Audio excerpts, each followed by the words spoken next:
Welcome to D2 Global News. Mr. Trump has completed his first month of the second term as President of the United States with unprecedented changes. The U.S. President has issued a series of executive orders and made many statements and actions impacting various aspects of both domestic and international life. So, what are the truly noteworthy developments? Let's analyze and comment on them below. First, it must be said, this is a term full of differences for Mr. Trump. According to Business Standard, a few months into his first term, Mr. Trump was furious about the expanding investigation into Russia's interference in the election.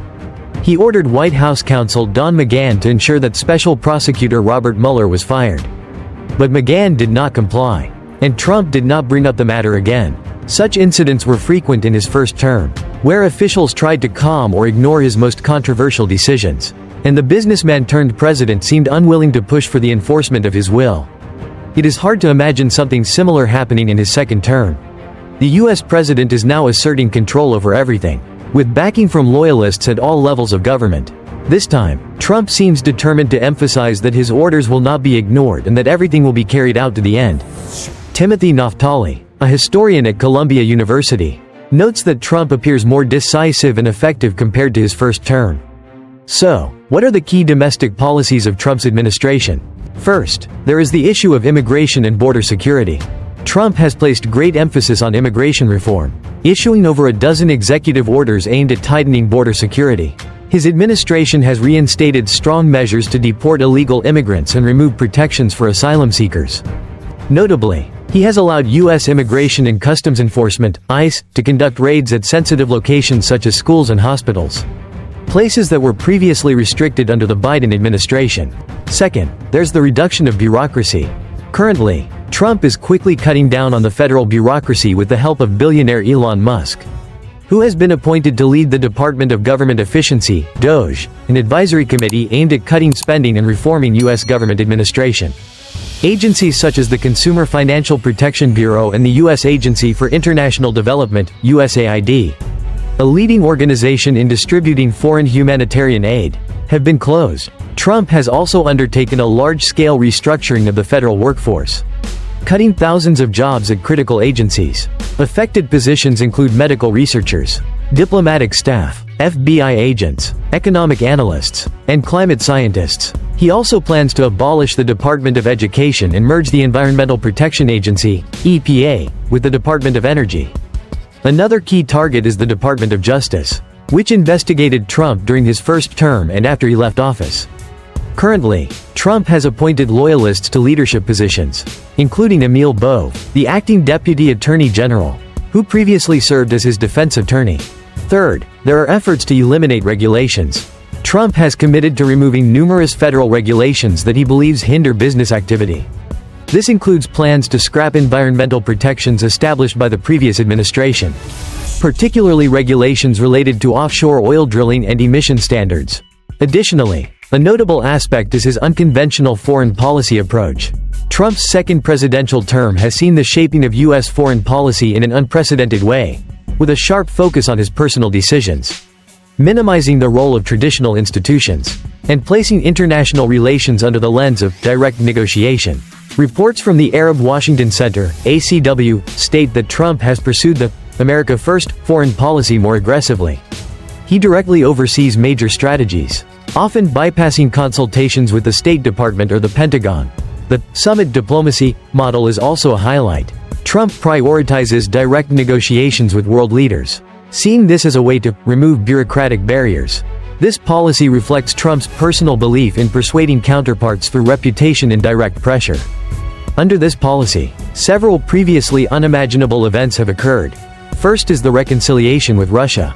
The U.S. and Russia held talks in Saudi Arabia without Ukraine's involvement. The two sides subsequently exchanged praise, considering the meeting as a first step toward more important negotiations that could lead to a summit between Trump and Putin. Previously, Trump mentioned the possibility of reintegrating Russia back into Europe and restoring the G8 with Russia. Ukrainian President Zelensky expressed outrage at being left out of discussions related to the fate of Kiev. However, Trump later harshly criticized Zelensky, calling him a dictator and accusing the Ukrainian president of instigating conflict with Russia. Second is the turning away from Europe. Trump has taken a firmer stance toward European allies. In addition to imposing a 25% tariff on car imports from the European Union, EU, and continuously criticizing European nations for failing to meet the minimum 2% GDP defense spending target, Trump has been willing to negotiate directly with Russia on Ukraine without consulting European leaders. This demonstrates the increasingly diminished role of Europe in U.S. strategic calculations. These moves have raised concerns among European officials that they may be sidelined in important discussions affecting their security and economic interests. Third is the desire to turn Gaza into a real estate zone. The U.S. president proposed taking control of Gaza and turning it into a large real estate zone where Palestinians would not have the right to stay. He stated, "I think it would be a big mistake to allow the Palestinians or people living in Gaza to come back again. And we also don't want Hamas to return. Think of it as a large real estate zone. The U.S. will own it. And we will develop it slowly. Not in a hurry." This statement was met with strong opposition from the international community. But Trump seemed unfazed. Moreover, Trump made shocking remarks related to reclaiming control over the Panama Canal, buying Greenland from Denmark, and turning Canada into the 51st state. Fourth is his tough stance on China. The administration's hardline approach to Beijing was evident when Trump imposed an additional 10% tariff on all imports from China, starting February 4, 2025, a move that was immediately met with retaliatory measures from China. This action has worsened U.S.-China relations, reminiscent of the trade tensions during Trump's first term. Analysts predict that this new trade war could have profound consequences for both economies and global supply chains. Trump's administration has appointed several hardliners on China to key positions within the National Security Council and the State Department, signaling a clear shift toward a confrontational stance against Beijing. This shift was further reinforced by Defense Secretary Pete Hegseth's statement that the U.S. should prioritize focusing on China over other global issues, including the conflict in Ukraine. Some analysts argue that Trump's statements reflect his broader ambitions to solidify the U.S. position globally while marking a departure from traditional diplomatic norms. However, his approach to foreign policy appears highly personalized, with crucial decisions driven more by instinct than by a comprehensive strategy. The lack of a long-term strategy is seen as potentially creating geopolitical challenges for the U.S. by sidelining multilateral institutions such as the WTO and the United Nations. China and Russia are believed to be exploiting this vacuum to expand their influence in Asia and the Middle East. The ACW report concludes that Trump's second-term foreign policy reflects a supreme negotiator mindset, where international relations are reduced to individual bargaining deals. This approach disrupts the old order but raises questions about its sustainability in the absence of consensus building and strategic depth. However, some observers argue that Trump's unpredictability is a deliberate strategy. Jacob Shively, an associate professor of international relations at the University of West Florida, argues that Trump's foreign policy strategy, while seeming chaotic, is actually guided by a nationalist agenda.